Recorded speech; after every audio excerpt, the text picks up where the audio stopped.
بسم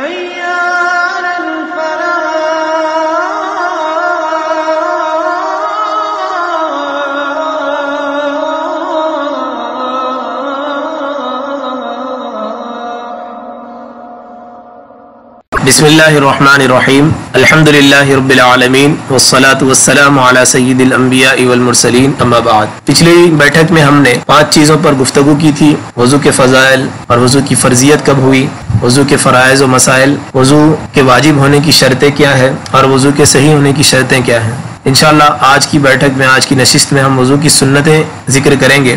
سب سے پہلے ہم جان لیتے ہیں وضو کی سنتیں کسے کہتے ہیں، یعنی وہ چیزیں ہیں جو وضو کے دوران آپ صلی اللہ علیہ وسلم کا معمول ہوا کرتی تھی۔ وضو کی اعلی اختلاف الاقوال 16 سنتیں ہیں۔ سنت نمبر 1، بسم اللہ پڑھنا۔ وضو سے قبل بسم اللہ کا پڑھنا سنت مؤکدہ ہے، یعنی یہ ایسی سنت ہے جس کی بہت تاکید آئی ہے۔ آپ صلی اللہ علیہ وسلم کا فرمان ہے، ہر اہم کام بسم اللہ سے شروع کرنا چاہیے۔ دوسری جگہ ارشاد ہے، اس شخص کا وضو کامل ثواب کا حامل نہیں جو وضو کے شروع میں بسم اللہ نہ پڑھے۔ ایک اور حدیث میں فرمان نبوی ہے، جو وضو کے شروع میں بسم اللہ پڑھے اللہ تعالیٰ اس کی برکت سے اس کے سارے جسم کو گناہوں سے پاک و صاف فرما دیں گے، اور جو بسم اللہ بھول جائے تو وضو میں دھوئے جانے والے جسم کے حصے ہی پاک ہوں گے، اس کے علاوہ کوئی دوسری چیز اسے حاصل نہ ہوگی۔ اس بارے میں چند مسائل ملاحظہ فرما لیں۔ مسئلہ نمبر 1، اگر کوئی بسم اللہ پڑھنا بھول جائے تو درمیان میں جب بھی یاد آئے پڑھ لے، سنت تو ادا نہ ہوگی لیکن بسم اللہ کی برکت ضرور حاصل ہو جائے گی۔ مسئلہ نمبر 2، اسلاف سے وضو کے شروع میں بسم اللہ منقول ہے، وہ یہ ہے: بسم اللہ الرحمن الرحیم،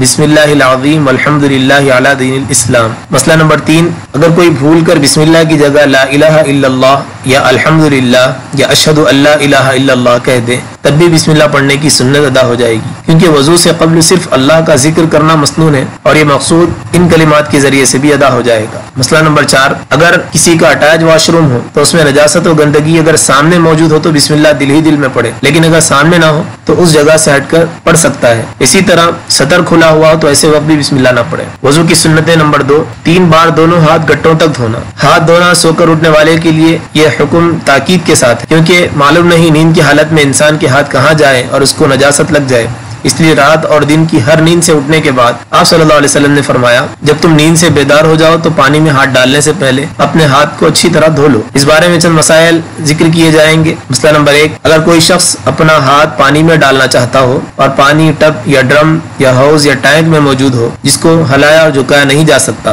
اور اس کے ہاتھ میں کوئی گندگی لگی نہ ہو اور پانی نکالنے کے لیے مگ یا چھوٹا برتن موجود نہ ہو، تو پہلے بائیں ہاتھ سے چلو بنا کر دائیں ہاتھ کو دھوئے، اس کے بعد دائیں ہاتھ کو پانی میں ڈال کر بایاں ہاتھ کو دھوئے۔ مسئلہ نمبر 2، اگر کسی شخص کے ہاتھوں پر گندگی لگی ہو اور پانی کسی ٹب میں ہو اور پانی لینے کا کوئی ذریعہ موجود نہ ہو اور ٹب یا ڈرم اتنا بڑا ہو کہ اس کو ہلایا اور جھکایا نہیں جا سکتا، تو کسی دوسرے آدمی کی مدد لے لے اور پہلے اپنے ہاتھ کو پاک کر لے۔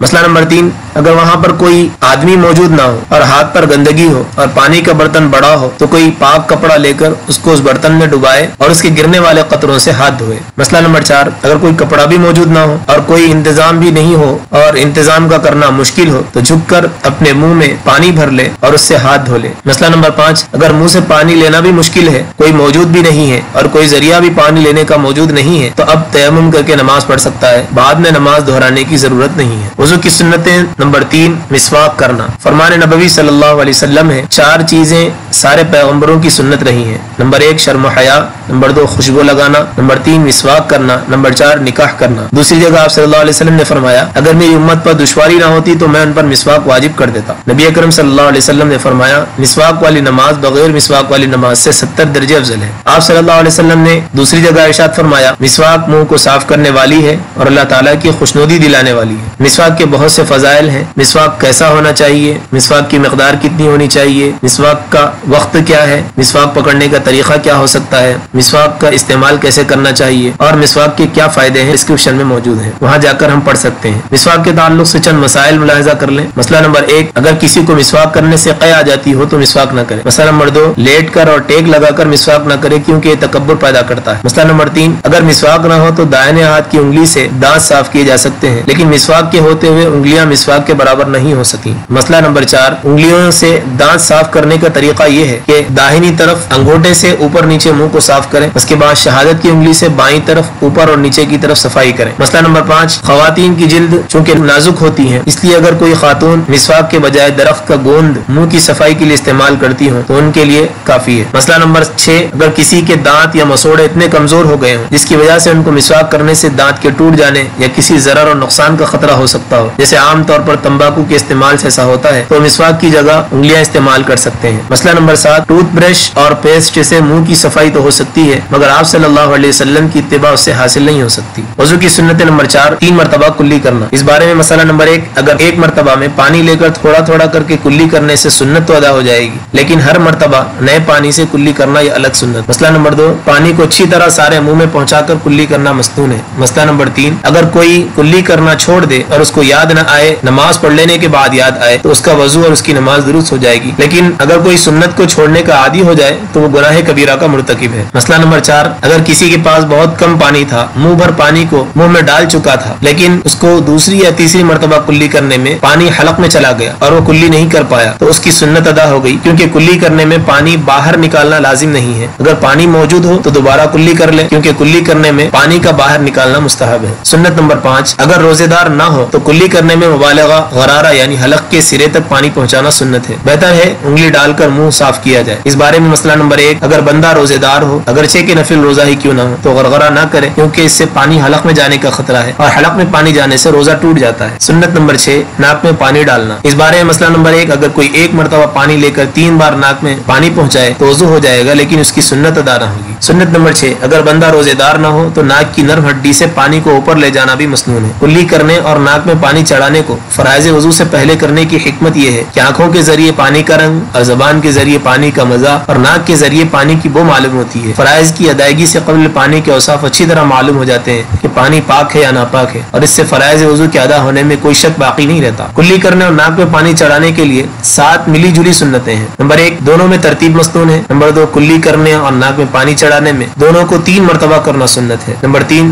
دونوں کو الگ الگ پانی سے 3 مرتبہ کرنا سنت ہے۔ نمبر 4، دونوں کو داہنے ہاتھ سے کرنا مسنون ہے۔ نمبر 5، دونوں کو مبالغے کے ساتھ اچھی طرح کرنا سنت طریقہ ہے۔ نمبر 6، کلی کرنے میں پانی کا باہر نکالنا سنت ہے۔ نمبر 7، اور ناک میں پانی چڑھانے میں ناک جھاڑنا سنت طریقہ ہے۔ سنت نمبر 7، نیت کرنا۔ وضو کے شروع کرنے سے پہلے پاکی کی یا کسی عبادت یا حدث کو دور کرنے کی نیت کرنا سنت ہے۔ نیت کا طریقہ یہ ہے کہ نیت دل کا کام ہے، دل میں ارادہ ہو تو کافی ہے، زبان سے ادا کرنا ضروری نہیں، لیکن اگر کوئی زبان سے نیت کرنا چاہے تو اس طرح نیت کر سکتا ہے کہ میں نماز کے لیے وضو کرتا ہوں۔ نیت کا وقت یہ ہے کہ وضو کرنے والا جب چہرہ دھوئے تو دل میں یا زبان سے نیت کر لے۔ سنت نمبر 8، چہرہ دھونے کے بعد داڑھی کا خلال کرنا۔ داڑھی کے خلال کرنے کا طریقہ یہ ہے کہ ہاتھ کی انگلیوں کو ہتھیلی کی طرف سے داڑھی میں گلے کی جانب سے داخل کریں اور خلال کرتے ہوئے ٹھوڑی کی طرف سے نکال دیں۔ سنت نمبر 9، ہاتھ پاؤں کی انگلیوں کا خلال کرنا۔ یہ ایسی سنت ہے جس کی بہت تاکید ہے۔ آپ صلی اللہ علیہ وسلم نے فرمایا اپنی انگلیوں کا خلال کرو اس سے پہلے کہ جہنم کی آگ ان کا خلال کر لے۔ خلال کا طریقہ یہ ہے کہ پانی لے کر ہاتھوں کی انگلیاں ایک دوسرے میں داخل کریں اور انگلیوں کو اچھی طرح رگڑیں، اور پیر کی انگلیوں کے خلال کا طریقہ یہ ہے کہ بائیں ہاتھ کی چھوٹی انگلی کے ذریعے داہنے پیر کی چھوٹی انگلی سے بائیں پاؤں کی چھوٹی انگلی تک ترتیب سے خلال کریں اور چھوٹی انگلی کو پاؤں کی انگلیوں کے نیچے کی جانب سے داخل کریں۔ مسئلہ نمبر 1، اگر کوئی بندہ اپنے پاؤں کو پانی میں رکھ دے تو خلال کرنے کے لیے وہ کافی ہے۔ سنت نمبر 10، ہر عضو کو 3 بار دھونا۔ وضو میں 1 مرتبہ اعضائے وضو کو دھونا فرض ہے، 3 مرتبہ مسلسل دھونا یہ سنت۔ اس بارے میں مسئلہ نمبر 1، اگر کوئی بندہ اعضائے وضو کو 1 مرتبہ دھونے کی عادت ڈال لے تو وہ گنہگار ہوگا، لیکن پانی کی قلت کی وجہ سے، ٹھنڈک زیادہ ہونے کی وجہ سے یا کسی ضرورت کی وجہ سے مثلا وقت تنگ ہو تو 1 مرتبہ اعضائے وضو کا دھونا مکروہ نہیں ہے۔ مسئلہ نمبر 2، اگر کوئی 3 مرتبہ سے زائد اعضائے وضو کو دھوئے گا تو اس نے حد تجاوز کیا ہے اور ظلم کیا ہے۔ 3 مرتبہ سے زیادہ وضو میں اعضاء کو دھونا وقت اور پانی کے اسراف میں داخل ہے۔ مسئلہ نمبر 3، سر کا مسح 3 مرتبہ مسنون نہیں، اگر کوئی کر لے تو بعض علماء نے اس کو بدعت کہا ہے اور بعض نے اسے مکروہ کہا ہے۔ مسئلہ نمبر 4، اگر کسی کو شک کی بیماری ہو تو اطمینان قلب کے لیے 3 سے زائد مرتبہ دھونا جائز ہے۔ مسئلہ نمبر 5، الگ الگ نیتوں کے ساتھ ایک مجلس میں کئی وضو کرنا اسراف میں داخل ہے۔ سنت نمبر 11، وضو میں دھوئے جانے والے جسم کے حصوں کو ہاتھ سے رگڑنا مسنون ہے۔ سنت نمبر 12، مسلسل وضو کرنا، اس طرح کہ ایک عضو سوکھنے سے پہلے دوسرا دھونا جس کو موالات کہتے ہیں، یہ بھی مسنون ہے۔ اس بارے میں چند مسائل۔ مسئلہ نمبر 1، بے عذر وضو کرنے کے درمیان اس قدر رکنا جس سے اعضائے وضو سوکھ جائیں مکروہ ہے، لیکن اگر کوئی عذر ہو مثلا پانی ختم ہو جائے اور لینے کے لیے کہیں جانا ہو تو کوئی حرج نہیں۔ مسئلہ نمبر 2، پانی کے جسم پر سوکھنے دھونے میں جسم، موسم اور جگہ کے اعتدال کا بھی اعتبار ہوگا۔ اگر کسی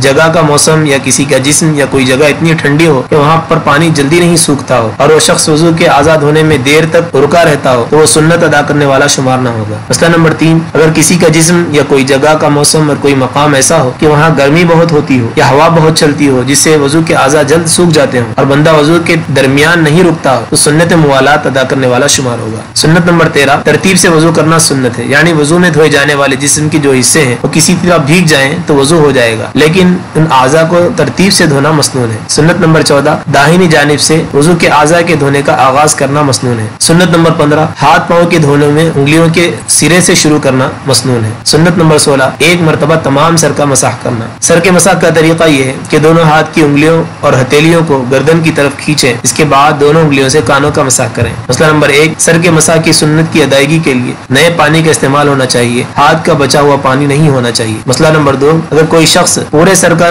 مسح چھوڑنے کا عادی ہو جائے تو وہ گنہگار ہوگا۔ وضو کی سنتوں کے ساتھ کچھ مسائل آج کی نشست میں ذکر کی گئی، انشاءاللہ اگلی نشست میں آداب وضو کیا ہیں اور وضو کن چیزوں سے مکروہ ہوتا ہے اور وضو کی قسمیں کیا ہیں، ان پر گفتگو ہوگی۔ جزاکم اللہ خیرا، والسلام علیکم ورحمۃ اللہ وبرکاتہ۔